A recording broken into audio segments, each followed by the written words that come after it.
Well, hey, good evening to you. How the heck is everybody this evening? I am your humble, happy host, Bill Sylvie. It's good to see you. It's good to be here.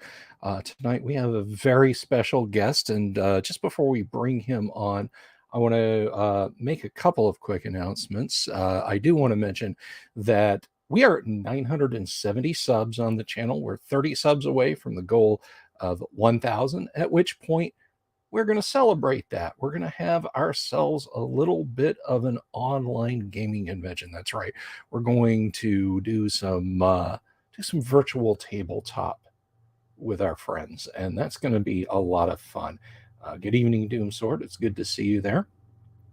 Um, so yeah, I'm pretty happy about the numbers. They've been great. Um, Next week we have got RPG Elite will be here. I'm looking forward to that. Um, it's Kyle and I will be co-hosting that. So also next week, next Thursday, RPG Elite will be here on Wednesday.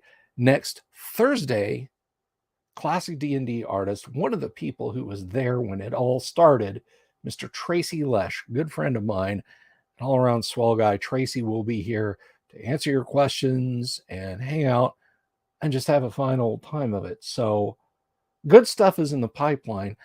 And we have a great guest on tonight. Now, before I bring him on, I do want to say, when I first reached out to our guest tonight and said, hey, I really like your blog and you wargame a lot, it would be awesome to have you on the show. That was a couple of weeks ago. And boy, how real life does tend to catch up with our hobbies, as it were.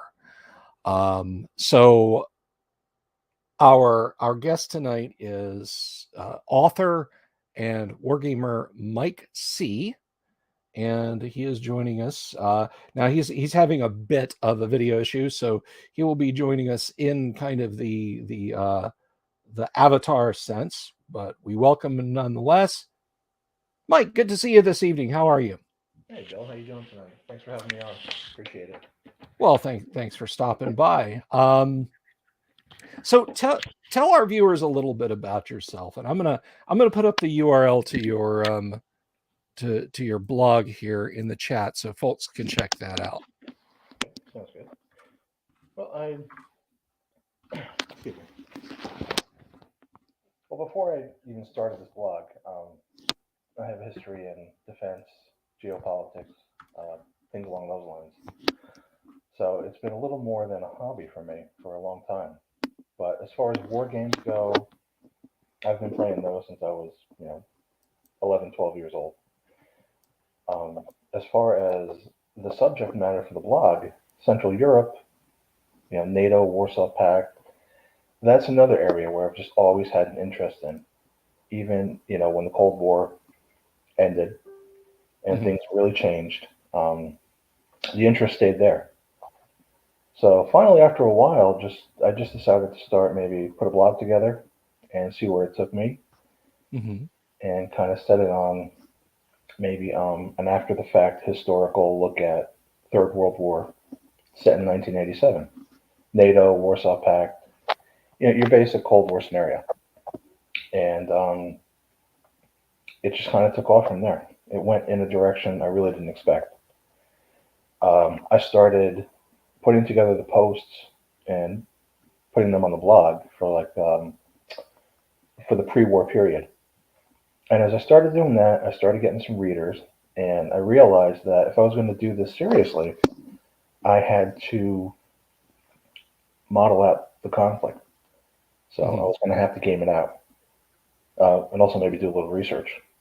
And that's when things really got fun, was modeling that out. Sure. And it really threw me back into war games in a big way, especially tabletop games. So it was kind of nice to be able to take a hobby and bring it into this level. And the blog led to a manuscript, which was picked up by a smaller publisher, Mm-hmm. and we were getting ready to reach our publishing date last April. and they started sending the manuscript out for some reviews. And somehow a bigger publisher got wind of it, and I don't know if they saw the whole manuscript or what, but there was some backroom dealing going on, and it turned out that publishing company number one, the original one, sold the rights to publishing company number two. Wow. So, which was good. Um, for a little while there, I didn't hear anything. It was just radio silence. So I was starting to fear the worst. I thought maybe this whole project is just going to go by the wayside. And then I think it was in May, late May, early June, we all got together, and the new publisher said they want the manuscript, they want to publish the book. Um, I had to make some changes, of course, but yeah, I did that over the summer, and we got everything set. We had a publishing date ready to go, and then we had some supply side issues, and then Ukraine came. So everything's pretty much on hold right now in that regard, because it's a book that's about a hypothetical conflict with Russia, maybe 30, 35 years ago. So there's a lot of worry that nobody's going to want to buy a book like that when there's a real conflict with Russia going on our TV screens every night. Mm-hmm. So that's kind of where we stand right now. We've got to wait and see what happens before we can kind of figure out what direction the book is going to go in. So Sure. And I could, and in fact, I have filled up entire live streams talking about how, you get these golden publishing deals right on your fingertips, and then circumstances just sweep them away, right, and it's, would guess something a little bit more concrete, like a, and I mean this in the most complimentary way possible, a techno thriller would be a lot more concrete thing than doing small press role playing game stuff. But I feel you, I guess, is what I'm trying to say. I definitely I feel you. Exigencies being what they are now. It was actually the Twilight 2000 Facebook group that pointed me at Third World War 1987, and I started reading. I was thinking about this when I was doing a little bit of homework before tonight's episode. I said, "Oh well, I guess it's been about a year now." No, it's been 3 years that I've been reading Third World War 1987, and I've loved every installment. It is as gripping as anything that I've read over the years in the genre. Now, one thing that I often wondered, because of course all of us who are fans of this genre of reading, the military thriller, the whatever you want, all heard the stories of how Larry Bond and Tom Clancy played out all of the naval battles in Red Storm Rising, playing Harpoon. As you fought the battles on tabletop, I guess the first question is, are you using multiple systems, or are you just using one game? well, there was a little trial and error from the beginning as far as what gaming system was going to be best to use. So I tried out quite a few. And on the naval side, there were really only two: Harpoon and Command. Okay. Harpoon, the classic PC game of naval warfare, Okay. and Command is kind of like Harpoon on steroids. Wow. Best way to put it. And they both fulfilled my needs, to a T. But on the land side, we had different theaters we were looking at, Mm-hmm. and just different levels of the battle. Like maybe operational level wasn't enough, because when you're looking at a game like Third World War, maybe Mm-hmm. one hex is maybe 20 or 30 kilometers. So it wasn't enough just to see that battle going on, maybe in the operational sense. We had to get down a little closer and see what was happening on the ground. Right. Instead of the divisions going at it, we had to see what was going on in the brigades and the battalions. So that's where I had to really start looking at other games and platforms. A couple of the ones that I really used a lot were PC games. Steel Panthers, MBT. Hmm. Not quite sure if you know. Do you know that one? Yes, Steel Panthers is kind of a titan of modern Yeah, wargaming on the PC. yeah. And it's kind of funny. The one that I used was probably the least popular Steel Panthers game. Steel Panthers Brigade Command. Um, it was really good to be able to play out, brigade level engagements. And it took a little work and everything, but as time went on, I was able to tie together a good outline of everything that was happening with the Hmm. events, the battles, using maybe on the naval side and the air side too, two, maybe three platforms and games. And on the land side, when all was said and done, maybe, oh God, I used certain ones for Central Europe, other ones for the northern flank, Middle East. So Gulf Strike was one I used a lot, Aegean Strike, Hmm. the Fleet series, the naval games too. Those were pretty useful. So it was just kind of taking all those ingredients together and mixing them up and, you know, doing the recipe and seeing what you come out with. Right, right. It's kind of like striking out on your own. Like I know what I want to have for dinner, and these are my ingredients. Let's see what happens There between you the go. pantry and the dinner plate. Exactly. Um, Now, one of the things that always struck me with hearing the stories of the war games and whatnot, I think when it comes to famous war game scenarios, you can't get more uh, intensive than the famous 1974 Sandhurst war game, if you're familiar with that. Yeah. Um, and that for some of our viewers or listeners who might not be, the question has been raised over the decades: could the Germans have actually landed in England and made a successful Operation Operation Sea Lion? Um, and so, in Sandhurst Military College in the UK in 1974, a group of ex Kriegsmarine and here officers and Royal Navy officers and uh, British Army officers got together, and over the course of a few days, they gamed the entire scenario out, and it was as people have predicted, a crashing disaster for the Germans. They had neither the sea lift nor the naval firepower to protect Right. such an audacious thing. Um, that was a foregone conclusion, I think. But in something as dicey as, you know, can a brigade of Abrams stop, uh, three brigades of motor rifle from third shock, for example, you don't know, but you also have, or maybe you don't you also, I'm presuming you also have a desired outcome for your book. So if you sat down, and all of us have sat on the edges of our seats reading Third World War 1987, if you sat down and a big key battle, um the big shootout near Hemlin, no spoilers, guys, you definitely need to go read the blog and check it out. um if the Allies lose that, are you going to fudge it, or are you just like, look, the dice lie where they may? That's pretty much that was my intent going in. However, however it was gamed out, the conflict was how it was going to go. I was going to try not to fudge it, but there were a couple times when, as I was gaming out a certain part of it, maybe a certain battle or a certain day in a certain theater, um, I would look at the results and say, "This just doesn't look right. There's Mhm. something amiss here."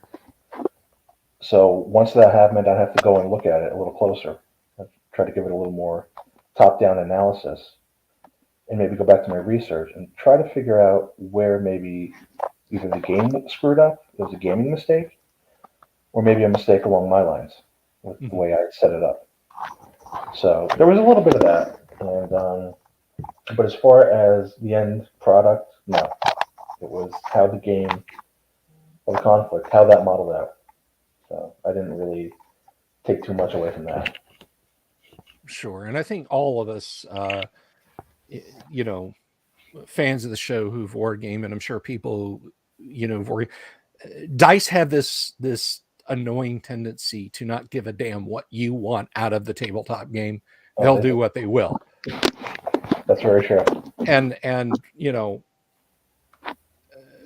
by God, if you're playing Shiloh or Antietam, one of the ancient Avalon Hill board games, and and the South just comes in and just steamrolls.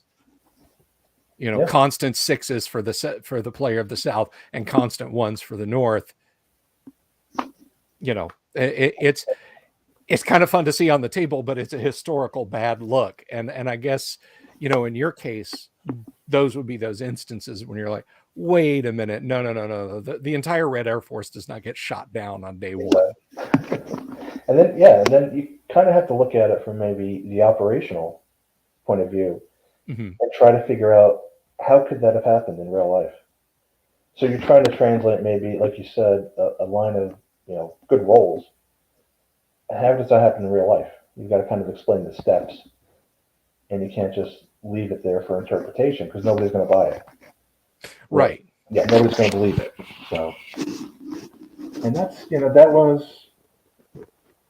that was a tough time going through those instances because it was a lot of extra work, and I really wasn't quite sure if what I was looking for was going to be enough, as far as an answer. But it did work out finally. Well, that's great. Doom Sword says, my dice listen to me, then they do the opposite. You got to use reverse psychology on them. You got to tell them, hey, I really hope I don't open end on this drive. And I'm trying to push across the Warda. I certainly hope I don't get a cascade number of D6s and carry the day. And then hope that they're completely snookered by you.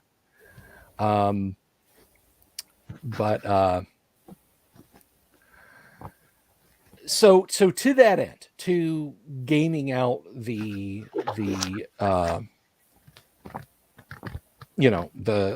individual scenarios, is there a danger with getting too macro? See, I'm a tactical guy. Like, bring me a tactical game where you have a company of Russian tanks, and I have a strengthened platoon of American armor. That's that's kind of my jam. That's where I'm at. So, I mean, is it difficult striking a balance between this chit represents 30,000 men, and I might move it 2 hexes in the course of a 5-hour game in the afternoon versus, 1 miniature equals 1 tank. Honey, move all the furniture against the walls.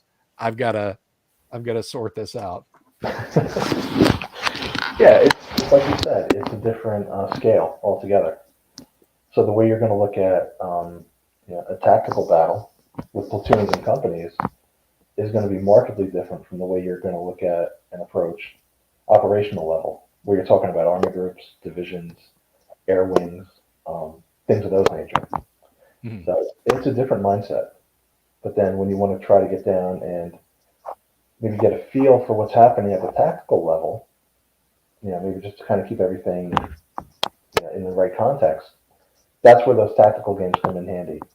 Steel Panthers, or maybe MBT for tabletop games. Right. Or Fire Team, 2 big games right there. So yeah, they all have their uses. They all have their place. Sure. I guess when you're working up against actual deadlines like a grown up, the temptation to sit there and spend an entire afternoon playing MBT is you've got to watch out for that. But speaking of temptations, well, not really temptations, I should say. Did you find it? Probably a misapplication of the word here, but did you find it perilous because you are moving through the same sea lanes as previous authors have, Larry Bond and Tom Clancy, Bond by himself and others? How do you keep a Cold War gone hot, fresh for people who've had their eyes on the genre for a while, myself included. Now, I have no problem. Your stuff is completely awesome for myself. But going forward, was that an issue? Did you find yourself, no, I don't want to talk about Marines landing on Keflavik. Yeah, there were some points where I really didn't want to do a repeat of maybe something we may have, an avenue we would have gone down in Red Storm Rising or any of those books, or games really for that matter. Sure. So, but at the same time, let's say, for example, if Iceland became a major player in the North Atlantic, I didn't want to minimize that or just kind of push it off to the side. So there was, oh, go ahead. Oh, sorry about that. That's okay.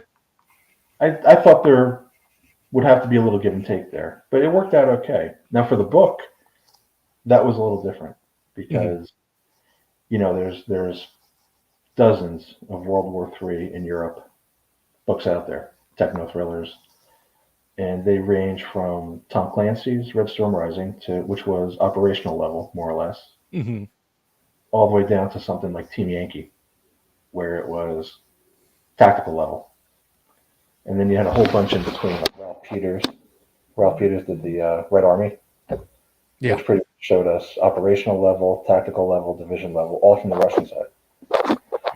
So it was kind of difficult with the book, at least, because I didn't want to come across as being a little too reliant on maybe the Russian side or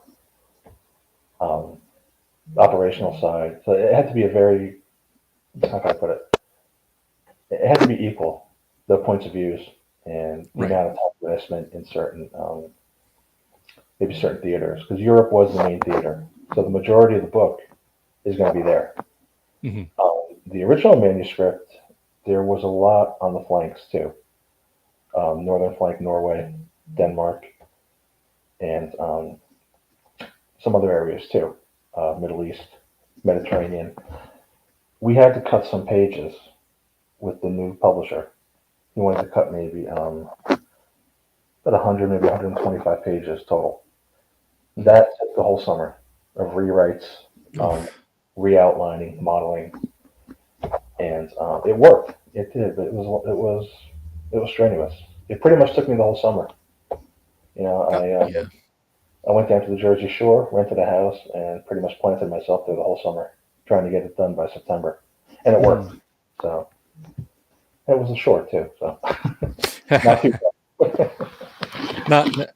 Not too bad. And hey, that gives you the opportunity, down the road when you're a world famous author, you can go the Stephen King The Stand route and release the unabridged version. There you go. Of Third World War 1987. Exactly. Now, I know in the case of Team Yankee and in the case of Red Storm Rising, in addition to both of those authors doing some wargaming for their scenarios, they both also called back to being very strongly influenced by Sir John Hackett and his seminal works, the World War III and World War III: The Untold Story. Have you read those? Yes, multiple times. And that's really where it all started. This entire genre of World War III techno thrillers. It started with Sir John back in the late 70s. And Tom Clancy jumped on with Red Storm Rising, and that's where it really started to take off. But if it wasn't for Third World War, none of us would probably be writing about this kind of stuff now. It was that influential. It's kind of it is to the modern thriller as the Lord of the Rings is to the modern fantasy novel. Yeah. And it has to be quite frank, it has the same epic sweep. You're right, it does. Yeah.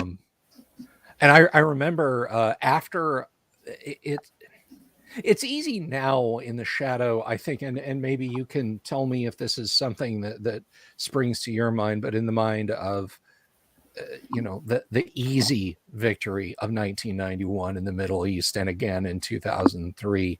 In the shadow of those, to picture, okay, well, there's a Russian tank, and I'm in my fighter plane 40 miles away, and I shoot him with a standoff missile, and then bank, and I'm back at the base before they the thing even impacts, right? And they never see it coming.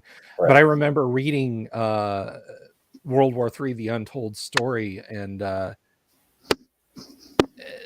again, for putting kind of putting tech in its perspective, the one ship carrying the single production run that they were able to get of Abrams tanks is hit and sunk, and that's it. No M1 tanks for Europe. Yeah. It's like 30 tanks to the bottom of the Atlantic, and then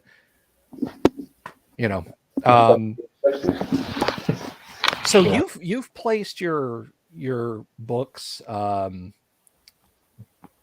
scenario in kind of an interesting time, because there's been the Reagan rebuilding of the military, up from the hollow force policy of the Carter administration, the dark days after the Vietnam War.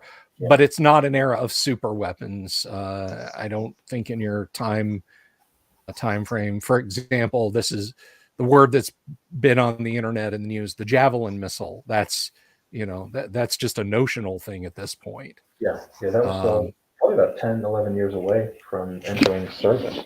Yeah. They were still using the Dragon back then, which was kind of affectionately called the paint scratcher. It really wasn't going to do much. Yeah, remarkably less effective. Yeah. I think 87 was a good time, because that domination of NATO and U.S. arms, and just how good the military became, it wasn't quite there yet. We maybe saw that really start to come about the next year, 88 or 89. Mm-hmm. So 87 was a good time because it showed the capabilities. They were just starting to enter operation. Tomahawk cruise missiles, things like that. The M1, the Bradley, Apaches. But it wasn't the force that went into the desert in 91 and just pretty much routed, the third largest military in the world. Mm-hmm. But it was on the road. So things were still pretty much, maybe not totally equal, but the Russians still had a chance if they would have jumped in summer of 87 and crossed the border. They still had a chance to win. I think 1985 was the point where maybe both sides kind of reached, they were even with their militaries. And from 85 on until 89, 90, when the Cold War, for all effect, ended, that's when NATO really started to grab the advantage. So in 87, wasn't quite there yet. Mm-hmm. So, it's interesting you bring that up. Not to rely too much on anecdotes, but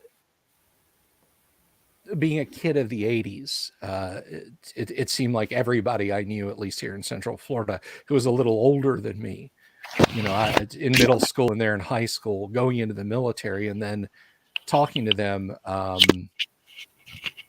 over the years, the optimism in the various people who joined the Army and the Navy primarily, is that perfectly.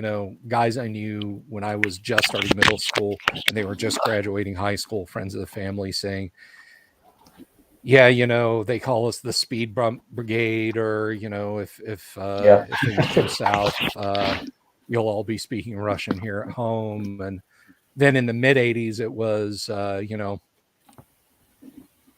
we're pretty sure we can stop them at the Rhine. And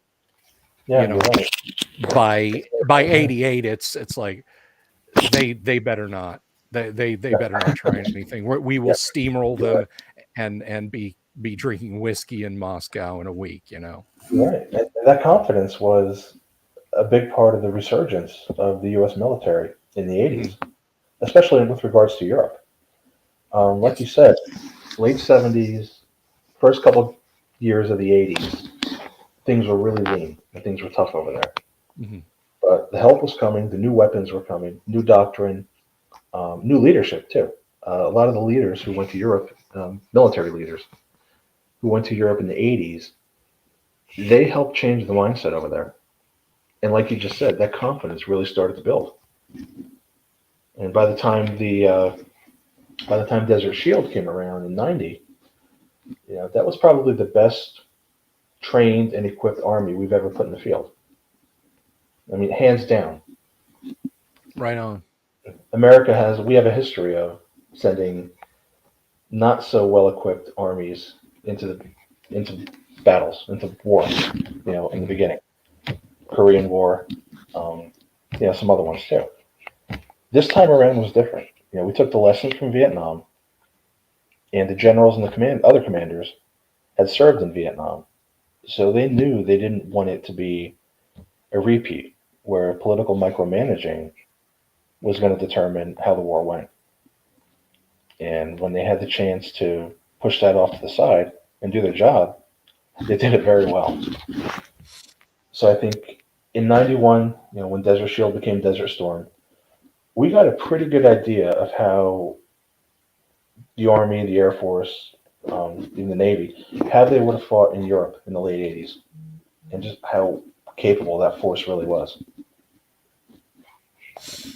Right, and I've of course there's been a lot of ink from the East saying, well, the Iraqis were badly trained, and so well, you guys trained them. Yeah. Their maneuver doctrine or lack thereof was exactly what you told them to do. That we would run up and impale ourselves on their well-prepared defenses, and I guess they just didn't account for, what was it, 30 plus days of being bombed by jets they could neither see nor hear. Yeah, they didn't see that coming. Yeah. They really didn't. The then, let's see, 90, were they still Soviets in 90? Yeah, they were Soviets until '91, December '91. Union dissolved, and yeah. All right, so and until regardless of who they are, the Reds got a very sobering lesson in air-land battle and just exactly how effective Division 86 was. Right, very true. So let's address that on the gaming front.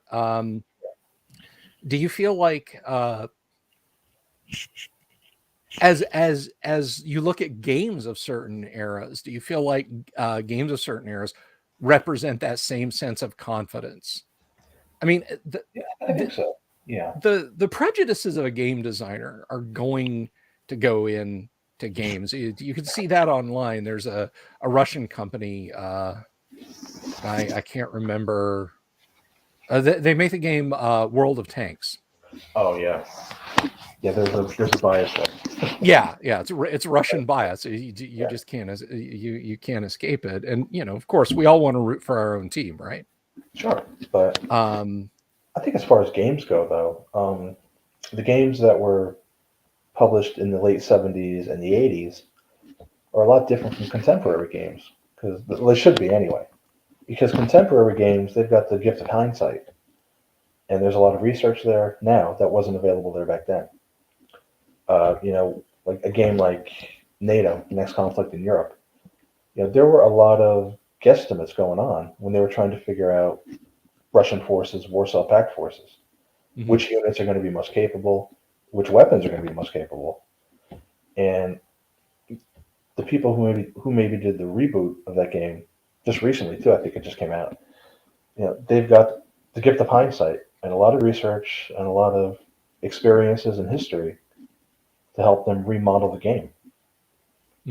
So that's definitely a big advantage that designers have nowadays compared to back then. So, but I think that a lot of the games, that being said, a lot of the games back then were pretty realistic, all things considered. When you put it in the right context, they did a pretty good job. The Fleet series, I think, were really good for the war at sea. I mentioned NATO, the next war in Europe. TAC Air was actually a good one too. that was modeled very closely on how a conflict would have looked on the Central Front. Excuse me, Central Army Group area. Right. Central Germany. So, there were good ones. There were hits and misses as far as the games go. And that's always the case. So. Now, one game that I would like to feature here on the show, and maybe you've heard of this, it's now you and any of my listeners can correct me if I'm wrong on this, but I think it's one of the first modern squad-based armor and miniatures games. And by modern, I mean very contemporary, like post-Vietnam era games. Right. Was for Tractics from TSR, originally published before TSR got it together by Guidon Games. Have you ever played that one? I've heard of it. I haven't had a chance to play it though, unfortunately. It's interesting to see, to read the rules, and I'm talking about modern tanks being M48s and M60s. Yeah. But I think one of the most, it's literally one of the most face-palming moments. I know every war game author who tries to model something. This Tractics' primary focus is on World War II, but there's what's called the Moderns supplement, and it goes up to and includes tactical nuclear weapons. Wow. And one of the vehicle data card lists the M551 Sheridan, and bless their pointy little heads, someone in TSR's offices, or Mike Tucker, Leon Reese, before then, got it into their heads that the Sheridan's 165 millimeter main gun could fire a tactical nuclear round. I don't know where that came from, but yeah, that's a little. I've never heard that one. That's one you'd want to keep an eye on that in the ready rack. Gunner load heat. Are you sure you loaded heat, Gunner? Exactly. But I gotta check that out. I gotta do a little more research on that one. And, Tractics. I bought Tractics before Gary passed away, and I picked it up for really not too much. But of course, now if you want it, it's exorbitantly expensive. It's $200. But I think I saw recently that it had been re-released by a company that bought Guidon Games IP. Oh. But it also, let me see. Let me see if I can find this. Second edition Tractics, yeah. If you find it out there, who's that by? Yeah. Oh, so yes, Tractics New Edition was released in December 2021. But it is very much a, one soldier miniature equals one soldier and one tank equals one tank kind of game. Probably don't want to try and hash out that final push towards Berlin with that one, Mike. It might take you a couple of days. Yeah, at least. That's definitely worth checking out, though. So, oh yeah. It goes back to the 70s too. It looks like too. The one that just came out was the 50th anniversary. It says so. Yeah. It was Guidon Games originally published that, and they were the original publishers. Gary wrote Chainmail for Guidon Games. Oh, okay. He was working as an author and editor for them. And then, of course, when he formed TSR, he brought over Tractics and of course, Chainmail and a whole lot of other properties. And then they leapt into Dungeons and Dragons, and the rest, as they say, is history. Right. But yeah, so valued listeners, if you want to give Tractics a try, let me see if I can find. Check out combatrules.com. It looks like that's not an endorsement from me. I don't know their I don't know their history, their product line, or anything like that. But that's apparently where you can check out Tractics. But I had a set for a little while, and the sad ugly truth about this end of the hobby is that what we love to play is also highly collectible. And That's, so, that's very, when the house payments coming due and, the dog needs to go to the vet for an emergency, priorities. whatever, Yeah. that original Dungeons and Dragons set starts to look real tempting. Oh, you're right. You're right. So went Tractics, unfortunately, but I know it went to a good home to a fellow who's not just going to put it in Lexan and stick it in a bank vault. Good. At least it's going to get some use. Yes. That's a good thing. Yes. So yeah. So of this of the raft of World War III games that you've played, and you've played lots, getting Right. Third World War 1987. What's your favorite? Which one has been your go-to? That's a tough one. Tabletop games, I would have to say Third World War. Mm-hmm. I think as far as operational games for NATO, Warsaw Pact, that's the gold standard. Okay. So once we go down a level, there's some games like North Egg, really good game. Mm-hmm. And then when you go over to the computer side, there's the Operational Art of War. That's a good series. Good series. Yeah, it is. And if you can learn how to put the scenarios together, you could pretty much simulate any conflict, any battle, or whatever in the 20th or 21st centuries. I'm not that good at the scenario editor for that game, so I had a couple of friends put some together for me and just kind of set it up to where the dispositions and everything were set for summer of 1987 for the war to kick off. Mm-hmm. So I like that. But as far, again, going back to tabletop games, yeah, Third World War definitely. NATO: The Next War in Europe was probably the first land war game I ever bought when I was a kid. Mm-hmm. And of course, I'm 12, 13 years old. Those rules were a little too, Yeah. No, I pretty much made my own. It was kind of like, if I rolled a 3, the division was damaged. If I rolled a 5, it was destroyed. And that was pretty much it. Right. So, I kind of started on my own little thing there. But, that game's got a special place, I think, in a lot of gamers' hearts from who were playing in the 80s, or maybe who were kids in the 80s. And, it sticks with you. So, but yeah, I remember playing I don't know how much of a game we got to with that one, with a few friends, with multiple friends moving different brigades and divisions. And I was just sitting there going, okay, should I move forward here? Okay, I'll move forward here, and sliding a counter forward and then rolling a D6. right. I would have been early college age, and we started I think 11 in the morning on a Saturday, and it was midnight, and I'm like, guys, I got a jet, and the guy who was basically overseeing refereeing the game said, oh, no problem. If you can come back tomorrow, we can start turn 3. That's how it goes, yeah. Yeah, those turns were not short. No.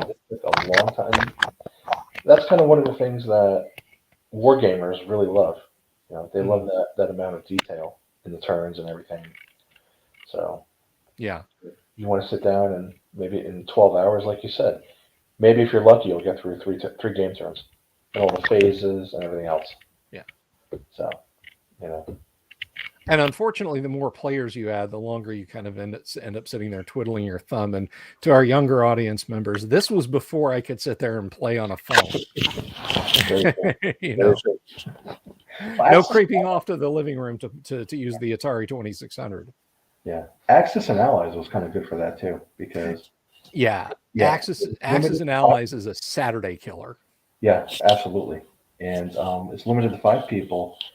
But you could go an entire weekend of playing that. You could start at maybe 8 or 9 o'clock on Saturday morning and come 10, 11, or maybe 8, 9 o'clock on Sunday night. You're still nowhere near being finished or wrapping it up. So, but that's it. That one and Fortress America too. And they're good games for casual gamers. Yeah. Maybe people who want to kind of get a little taste of what hardcore gaming is like, but they don't want to jump into it to the extent that some of us do. So, yeah. So in talking about the operational and strategic on the tabletop, and I know, you and I think with our gaming are probably different sides of the same coin. Like I said, I'm I don't know if you caught the Twilight 2000 demo. It was like 3 tanks. One U.S. light tank versus a couple of Soviet pieces of Soviet armor. I mean, that's sort of my bread and butter. But are there cases in prep for the book where you're like, no, I really want to see how this company did. Like literally just like, I want to track each tank. I want to track each rifle squad. Anything like that ever come up? Or planning? Yeah, and I think some of it came from the fact that I've met people who were assigned to certain units, maybe in Germany in the 80s, and they gave me a lot of information on things.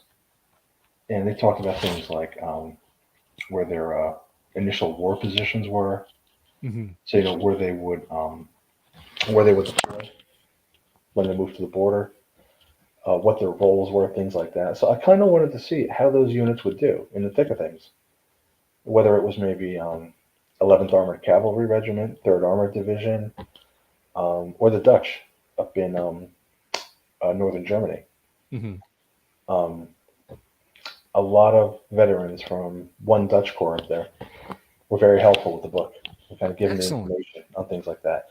So I maybe gamed that battle out a little more than I did a couple of others. And I talk a lot about those battles in the blog too. Yes, good reading, very good reading. Yeah, thanks. But it was, I think, in a lot of ways, I learned a lot about the Dutch formations up there. They really played a major role. Well, they would have if things would have went, south. They had a lot of combat power, and they had good leadership. Dutch soldiers are fantastic. Whether it's in their land forces or their air forces, they're very, very good soldiers, sailors, airmen, and it was kind of really interesting to put them into battle and see how they did. So, and on the air side too, I wanted to see how a lot of the USAFE wings did in the air battle. So, and that was fun to simulate too. Now I know when you're simulating stuff and trying to stay true to the era, you gotta, again, you have to steer clear of the, well, look, just 2 years later, this missile comes along and it's basically black magic. So, yeah, a 3-hour protracted battle turns into like a 20-minute route kind of thing. But the post-war analysis, and this is going to lead into a little bit of something that we may want to, be very careful where we step. But the post-war analysis or post-Cold War analysis, the idea that there would just be this mono block of red steel slowly, inexorably, or rapidly and inexorably grinding its way towards Paris. In hindsight, falls apart because, I mean, to my young self, I didn't realize how much the Poles hated the Soviets. Yeah. Not disliked, not put up with, hated the Soviets. Yeah, that was just pure old-fashioned hate, and it still is to this day. I mean, the Soviets' plan, if I'm not mistaken, was to put the Poles in the foreguard, because they knew if they put them behind them, they'd be getting shot. Exactly. And the East Germans, not too much better. Yeah, they were kind of on the fence. Some of the East Germans were diehard socialists. Most of them really weren't. So. Yeah. that was the problem they had. I mean, and Eastern Europe was tilting that way for a while. It was just a powder keg, Mm-hmm. and finally, it blew in '89. And then, yeah, and then even the further east we go, I mean, to my somewhat politically naive mind in the 80s, the idea of, one big happy socialist family just right on the other side of the Iron Curtain was a complete and utter farce. Yeah. The Ukrainians did not like the Soviets. Neither No. did the Latvians, neither did the Lithuanians. Yeah. Georgians. Yeah. List of them. Yeah. It's a long but distinguished list of people who really did not like the folks in Moscow. Yeah. So one does wonder, and I guess when you're writing a book like Third World War 1987, the idea of, hey, let's you and them go fight, orders from Moscow with these barely contained stress fractures, like exactly how in reality would a war have gone, or would it have immediately been all right, you've let slip the dogs of war, but guess what, they have rabies and they're turning right around to attack you. Exactly. Yeah, they're turning around now. That's how it was. I mean, but then again, when you look at it, Moscow really was out of touch with reality. Mm-hmm. The reality in the respective republics, in the Eastern European satellites. So they just really didn't grasp what was going on there. The level of social, well, maybe not total social upheaval, but it was definitely, things were moving in that direction. Mm-hmm. And like we saw in '89, all it took was one little spark, and that was it. So yeah. If that would have happened in wartime, it would have been disastrous for the Russians. Kind of as we're seeing in the blog right now. Things aren't very good in Eastern Europe. And with everything else, not to, spoil anything, but things are getting really tense. So yes, you've kind of shown us little every time. Let me tell you what, folks, if you like a good thriller yarn, a good modern wartime thriller yarn,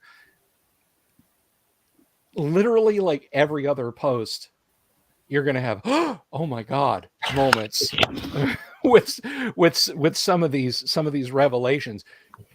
You valued listeners out there and viewers who will hopefully go out and check this out and start reading it from the beginning.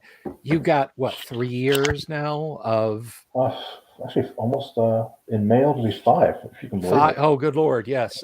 So May 17, it was the 30th year. I figured 30 is a nice round number. And here I am. It's kind of like MASH. MASH went on how many more years longer than the Korean War did? So I have a fan theory. You've pushed the wrong button, Mike. You pushed the wrong button. I've done the math, and if we assume that every episode, barring a couple, is 1 day, it matches up almost perfectly. Does it really? Wow. I don't know if that's on purpose or if that's just my head canon, but it almost matches up perfectly. Wow. That's interesting.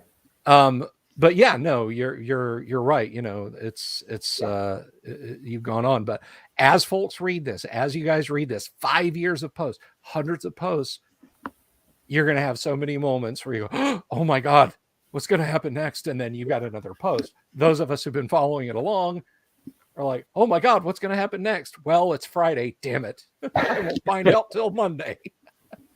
Exactly.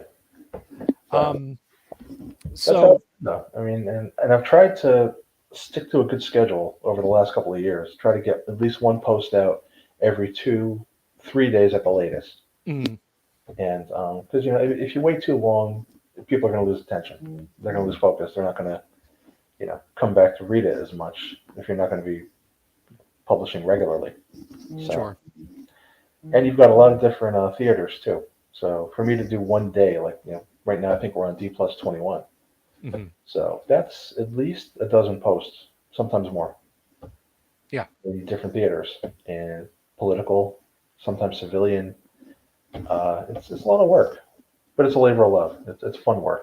So it's fun work, and it's something we can all enjoy. And again, spoilers, but when you guys, listeners, viewers, when you guys get to the part of his blog and there's the big fleet shootout off the Cape in the North Sea, it's literally like 30 minutes of fighting.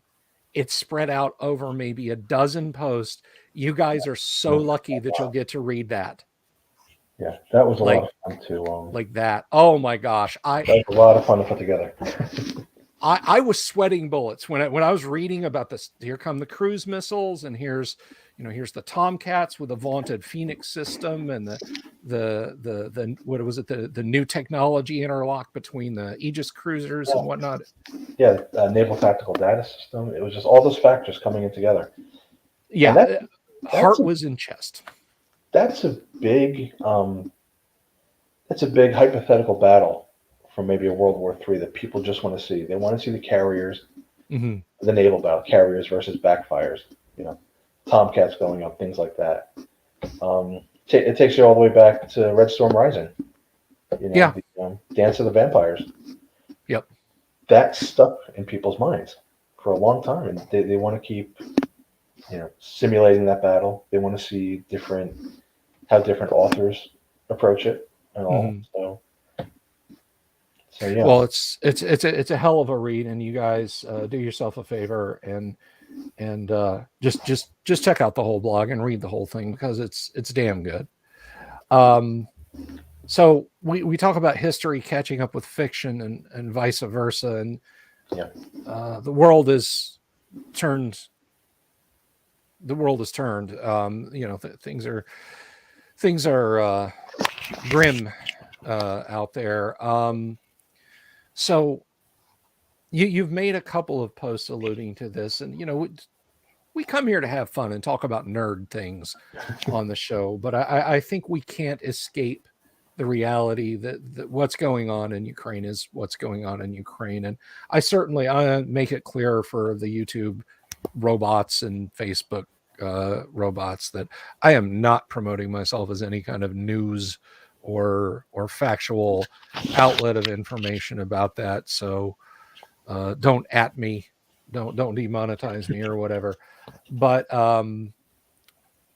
with what you're seeing from the at best fragmentary information we're getting out of Ukraine, is there anything surprising to you? Is there anything that you fairly well expected in terms of the Russians' checkered air-land battle approach? Well, yeah. I mean, I think it was pretty clear that this was going to be a conventional war. Okay, you're way soft, Mike. If you could lean in. Can you hear me now? How's this? A little better? That's a little better. How about now? No, that's worse. How about now? That's better. Okay, all right. I think I got a little too close to the computer, the microphone.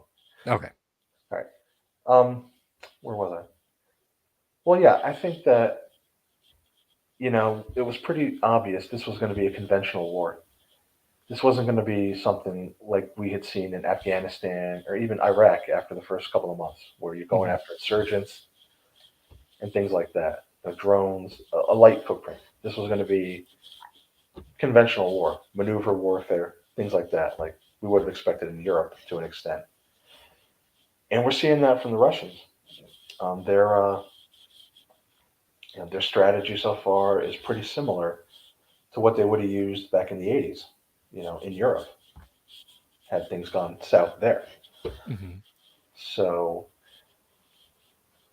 I'm not surprised by that, but as the days are going on, we're seeing a lot of the weaknesses that air-land battle was designed to exploit. So if the Ukrainians had a good air force that could perform deep strike missions, they could really put up more damage on the Russians than they are now. Because with the logistics and everything else, it's every bit as bad as it would have been in Europe. They're just having so many problems getting supplies forward now. Mm-hmm. units are running out. I mean, they have other problems too. I'm just kind of highlighting the logistics. So if the Ukrainians could have found a way to start going after these depots and these logistics centers in the rear on the other side of the border, the Russians might have been slowed down even more than they have been. Mm-hmm. So, but, oh, go ahead. No, I was just going to say, you mentioned logistics. I saw, like, this is something, and I think you now your background's Air Force, yes? Right. Yes. This is probably something you or anyone who's been in uniform is acutely aware of. But I saw a fantastic Twitter thread by a guy who watched a short video of Ukrainians basically gathered around and gawking at one of the myriad of abandoned Soviet armored fighting vehicles. And he looked at the tires and he talked about the tires and he said, let me tell you why you're seeing the logistics break down for the Soviets. Look at this tire. And he starts to go into the process of tire maintenance on military vehicles. Did you see that? Yeah, I did. Yeah. That plays a role. I mean, if your maintenance guys aren't up to the task and they're not getting the job done, those vehicles are going to break down. The tires, I've heard a lot about Chinese tires on the Russian vehicles too. Mm-hmm. Some people think that's a factor. Wow. But all these little variables come into play, and it doesn't take much to upset an advance. So I think logistics, the problems they're having there, that's one of the big reasons they've been slow in their advance. At least that's how it seems. Like I said, there's other reasons, but and even then, we really don't know for sure what's going on there. We really haven't seen any detailed looks at the Russian advance.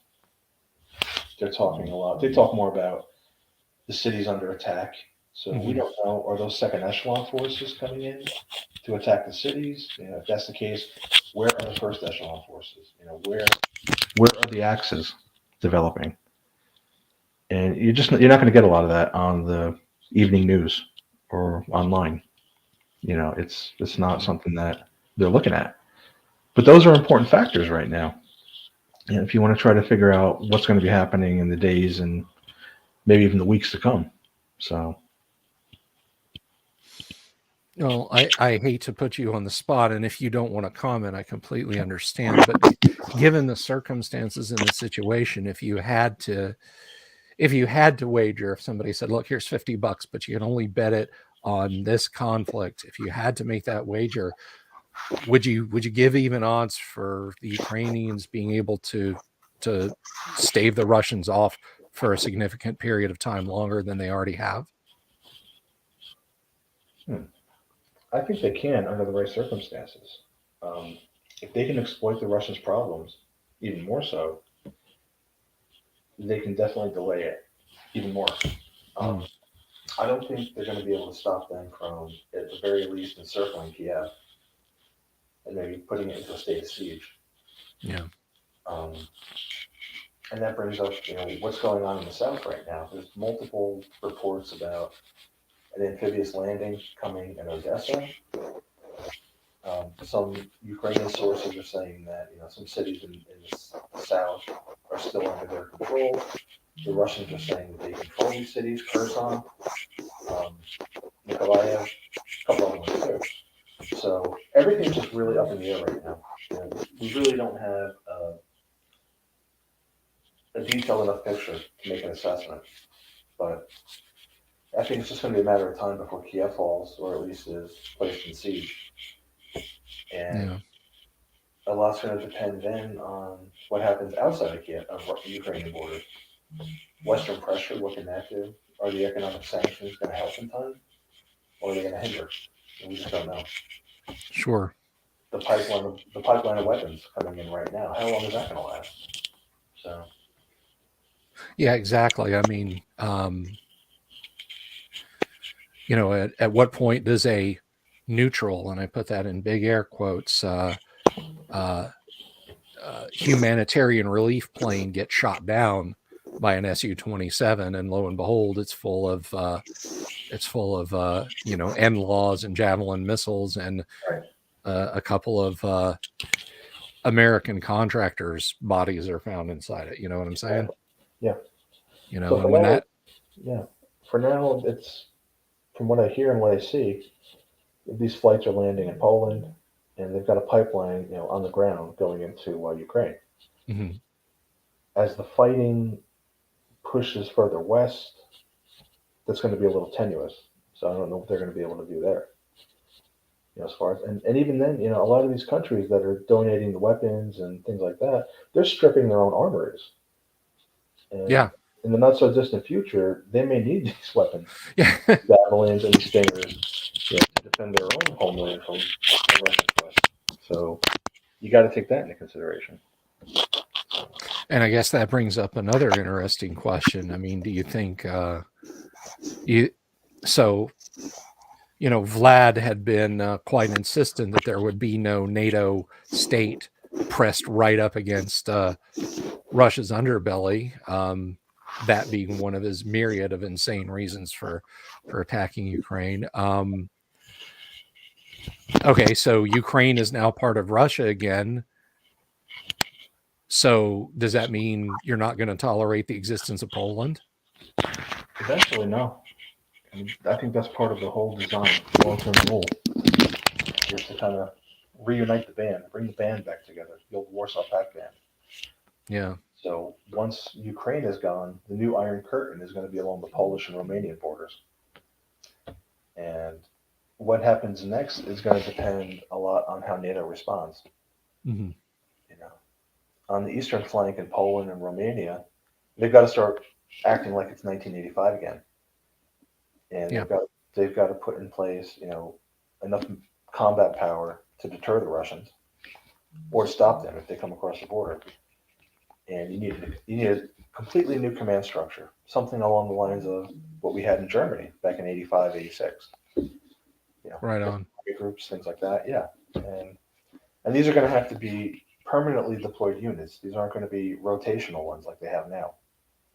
A couple battalions go to the Baltics for for 6 months maybe, or 8 months, and then they leave and they're replaced by a couple more battalions. And the units that are going to be in place, they got to learn how to fight in that terrain, and they got to get familiar with it, and that's going to take time because NATO has not been in that mindset for a while.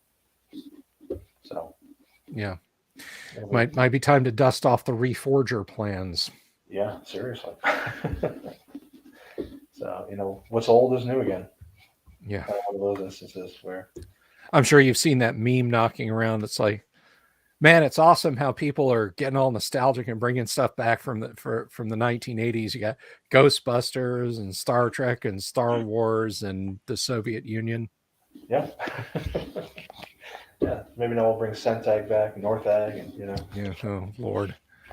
We're just pushing the Iron Curtain a little further east right now. So. Yeah. No, for the time being, anyway. Yeah, exactly. So we'll just have to see what happens. It is an unfortunate situation, and my heart goes out to the people of Ukraine. And it's. Yeah.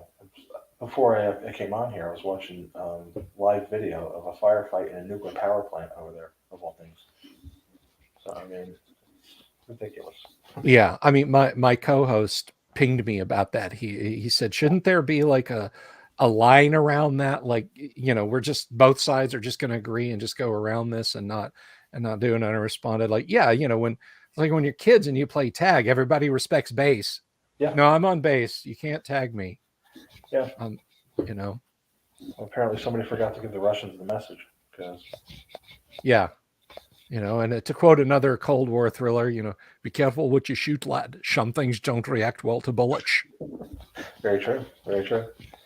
But at the very least, what's going on at this power plant, the power plant is located right on the Dnieper River. Oh, my God. At the very least, it gives you a little bit of an idea of how far the Russians have gotten. Yeah. That's. It's, I forget the name of it offhand, but I think it's southeast of Kiev by quite a distance. So, I mean. Yeah.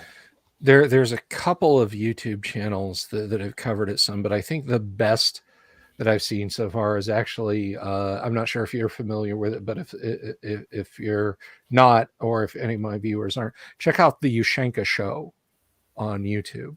This was a guy 6 months ago, was basically telling stories about growing up in Ukraine.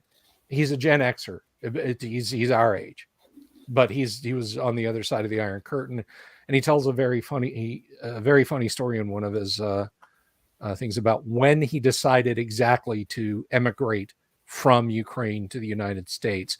He said he had been working at a youth camp, kind of a foreign exchange student thing in America, and he flew from Chicago, because he was in Wisconsin. He flew from Chicago back to Kyiv.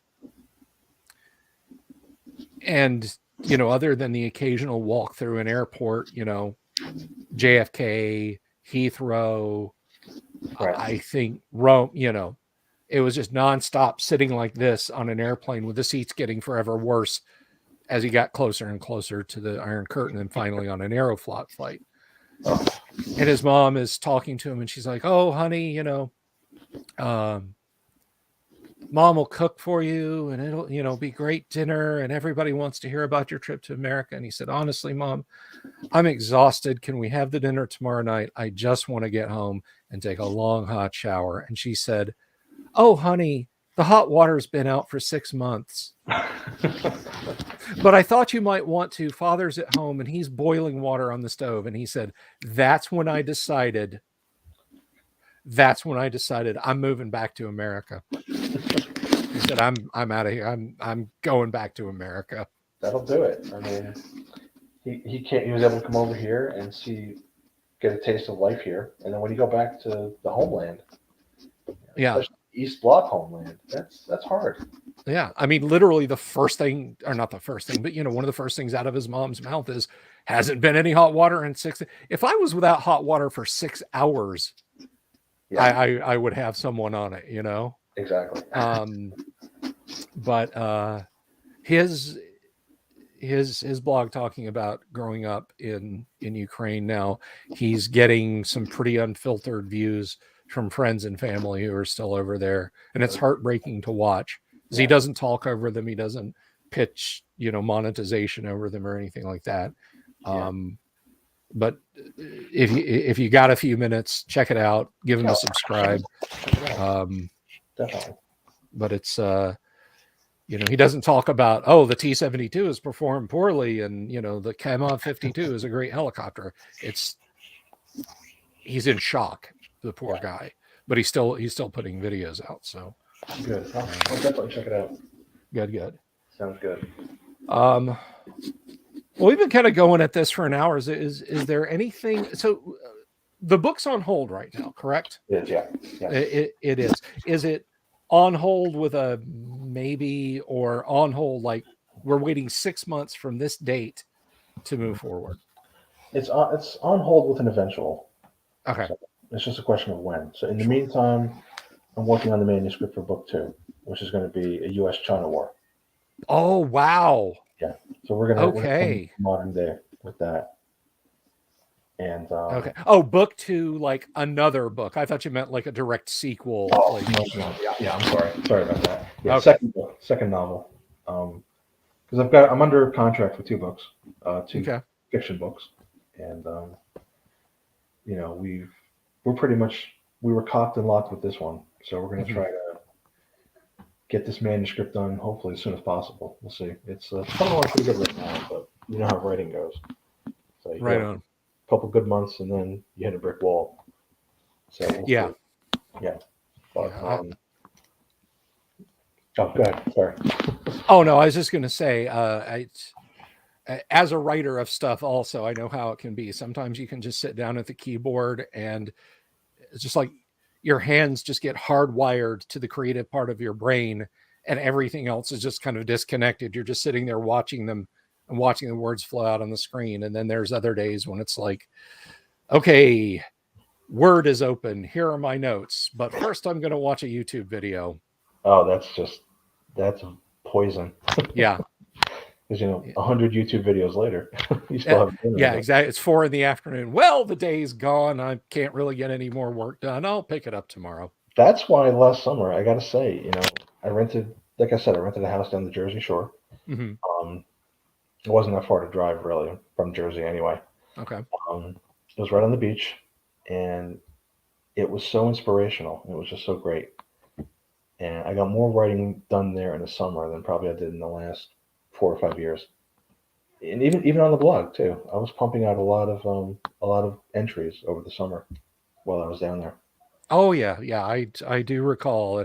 Envied you your location and your ability to stay on top of it. Again, as a writer, a sporadic writer of stuff myself. But no, you're absolutely right. The right environment, whether you're writing role-playing game stuff or a serious work of fiction, the right environment makes all the difference. Absolutely, really does. So, and I mean, once you can really focus into and jump into it, deep into it, that's when you really start to produce and you see results. So, yes, absolutely, absolutely. Damien, one of our viewers here, says February is a dead zone for creativity. Did some sketching, but no big ideas. I think season can affect it too. Like, do you find now? We as readers didn't really notice much of a drop off, but like once you start getting into late October, early November, then into like the first week of January, it can be a little like, I'm too full of turkey and pie right now to write. I'm gonna. yeah, sometimes it's a chore around that holiday season. It really is. You really got to push yourself. It's like, oh God, I got to write that blog entry. Ugh. So then it's like, okay, what are we going to write this one about? Here's the outline, this, that, and the other thing. And Mhm. it takes you a little while sometimes, but sometimes you just have to press through. And 9 times out of 10, the end result is a good blog entry. So it's kind of like, wow, all right. Yeah. Go through that. But as far as like seasons go, I love the winter. I love a nice snowy winter. Just kind of Mm. set, get your desk set, watch the snow come down, for a morning or an afternoon, and write. So we didn't quite have the snow I was hoping for this winter, but what can you do? So Well, you can proclaim that gasoline is evil and shut down all the oil pumps in the United States. So everyone has to pay almost $5 a gallon. Oops, did I say that out loud? I'm sorry. I think somebody beat me to the punch there. Oh, that's as political as I'm going to get tonight, folks. I promise. I promise. I guess one other question that I had for you for the moment: are there any that you'd be willing to share wholly and completely discarded ideas that you started to completely flesh out? Now, not the stuff that you cut with the current publisher, but anything that you yourself came up with, you started working on, and then we're just like, this is too absurd. This is a creative dead end. I don't like the tone. Is there anything like that? Funny you should mention that. I'm trying to think when I started it. I think it was like maybe around 2012, 2019. You're a little soft again. If you Oh, could, sorry. How about that's now? okay. Got it? Is that good? Little louder. All right. How's this? That's better. Great. Back in like 2012, I started writing these journal entries of middle-aged guy in Pennsylvania with a family, Okay. and it took him through an EMP attack and the aftermath. So I wrote about a year's worth of journal entries for that, just free writing, just kind of screwing around and all of that. You know how that goes. Yeah. Last year, I decided to. It was last. Yeah, I think it was last year. I decided to start putting the journal entries up online. So I set up a blog, The Final Days of America, Mm-hmm. and I put them up. And then every day I would post a new entry. So from where it ended. So maybe for the first year, I had the blog entries all ready to go, and then I started writing on it. It was kind of like my free writing exercise for the day, and it's just a blog. I don't intend on turning it into a novel or a novella or anything like that. But it's gone on for a while, and I think that might be a pretty good idea, kind of main idea for a story or a book down the line for someone. How an American family deals with having everything taken away in the blink of an eye. And what that would bring, for the family, the neighborhood, the town, and the state. How things would just get flipped over. Sort of an a last Babylon kind of approach. Yeah, kind of along those lines. And I set it in Pennsylvania, an area where I used to live. Mm-hmm. And some of my former neighbors kind of realized I was writing about them. So I got some constructive criticism from them and all. And, but that's one of those ideas that you really can't take it as far as you might want to, because so many writers have tried it. I mean, those type of books have been, like the 1 second after. Yeah, I was trying to think of that one. 1 second after. Right. So after that book came out, there were a lot of new novels that came out along the same lines, and so I don't know how good this Final Days journal might hold up to it, but it's writing for me. It's just free writing, and you get some ideas out there and all, and see where they take you. So. Right on. Well, that blog is still live, right? The Last Days of America. Yeah, Final Days. Our final Days of America. Yeah, there's a link to it on my on the World War III, 1987.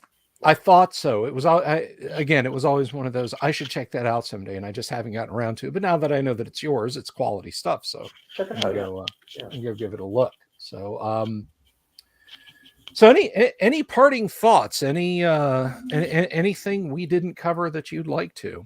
Oh,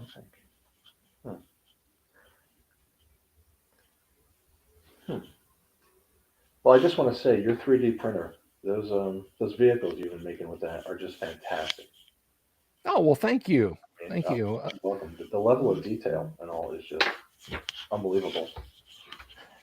Yeah, the FDM printer, it does a pretty good job for stuff like this. It's good, mechanical, lots of right angles, and longer curves on bigger organic shapes. But for when we're talking about fantasy games and a miniature of this scale, it's a bit much to ask of it. But fortunately, I have a resin printer, so we're going to see how that does vehicles and 28 millimeter soon. But I'm gonna,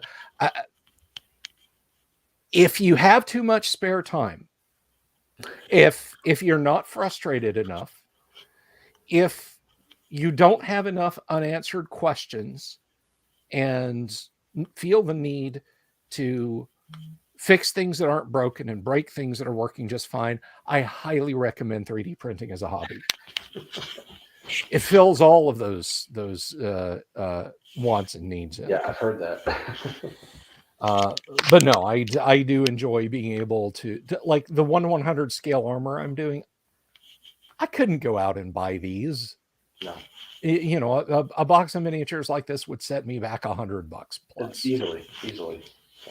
So right now, all you have to really worry about is getting the paint. Yeah, and I have and even if I didn't, I could go to the Dollar Tree and get craft paint. Right.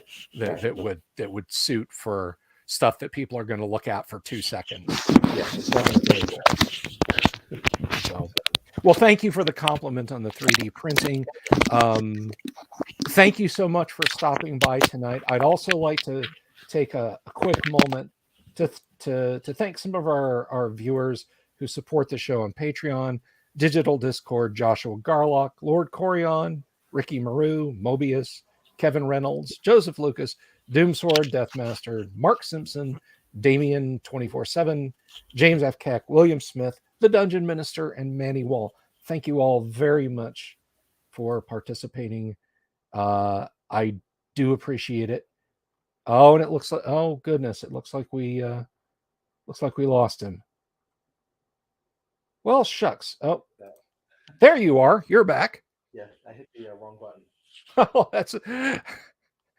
Oh, I was like, I didn't realize I was being so charming. I wasn't telling you to go away. I promise. In fact, I hope you'll come back on the show again. I would love to. Great.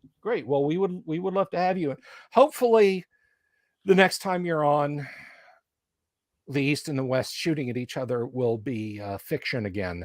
Hopefully, we'll be back to that. No more reality. Yes. So, well, with that, thank you very much for stopping by. Thank you, I appreciate it. audience, for stopping by. Check out Mike's blog, World War III, 1987.wordpress.com. The link is right there on the screen. Trust me, you've got 5 years of absolutely gripping reading to check out, and it's worth seeing. So thank you all for being here this evening. Mike, have a lovely one, and I will talk to you all next time. We'll be back tomorrow night with what are we going to do tomorrow night? Oh, that's right. Tomorrow night, we're going to play some Gamma World, some After the Bomb, but things are a little funky. So you guys have a good one, and I'll see you then. Peace out. That's good. Thanks, Bill.